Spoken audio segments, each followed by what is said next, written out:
પ્રધાનમંત્રી નરેન્દ્ર મોદીના જન્મદિવસ નિમિત્તે યોજાનાર સેવા પખવાડિયા અંતર્ગત મહાનગર ભારતીય જનતા યુવા મોરચા દ્વારા નમો યુવા રનનું તારીખ 21 સપ્ટેમ્બરના રોજ આયોજન કરવામાં આવેલ છે, જેના અનુસંધાને આજે અમદાવાદમાં ગુજરાત સરકારના મંત્રી જગદીશ વિશ્વકર્માએ પ્રેસ કોન્ફરન્સને સંબોધતા જણાવ્યું હતું કે વસ્ત્રાપુર લેકથી નમો યુવા રનને મુખ્યમંત્રી દ્વારા પ્રસ્થાન કરાવવામાં આવશે। 5 કિલોમીટરની આ નમો યુવા રનમાં મોટી સંખ્યામાં કર્ણાવતી શહેરના યુવાનો જોડાશે।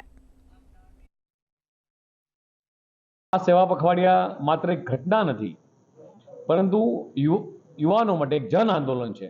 દેશભરમાં સામાજિક સેવા, વિકાસ અને ઉત્થાનની ભાવનાને મજબૂત બનાવવા માટે ભારતીય જનતા યુવા મોરચાએ ભારતના યુવાનોને પ્રેરણા આપવા માટે એક ઐતિહાસિક પગલું ભર્યું છે। ભારતીય જનતા યુવા મોરચા દ્વારા નમો યુવા રન એટલે કે દેશના યશસ્વી પ્રધાનમંત્રી જે રીતે યુવાનોને કહી રહ્યા છે કે ડ્રગ મુક્ત ભારત મારે બનાવવું છે, અને એટલા માટે જ ભારતના યુવાનો ભારતીય જનતા પાર્ટી યુવા મોરચો રાષ્ટ્રીય લેવલથી ગુજરાત પ્રદેશ હોય કે અમદાવાદ શહેર હોય, આ તમામ યુવાનો આ અભિયાનમાં જોડાયા છે અને ડ્રગ મુક્ત ભારત માટે આ અભિયાન શરૂ કર્યું છે। 21 સપ્ટેમ્બર 2025ના રોજ દેશભરમાં લગભગ 100 જગ્યાએ 100 સ્થળો પર એક સ્થળ ઉપર લગભગ 10,000 કરતાં વધારે લોકો આ મેરેથોનમાં જોડાવાના છે।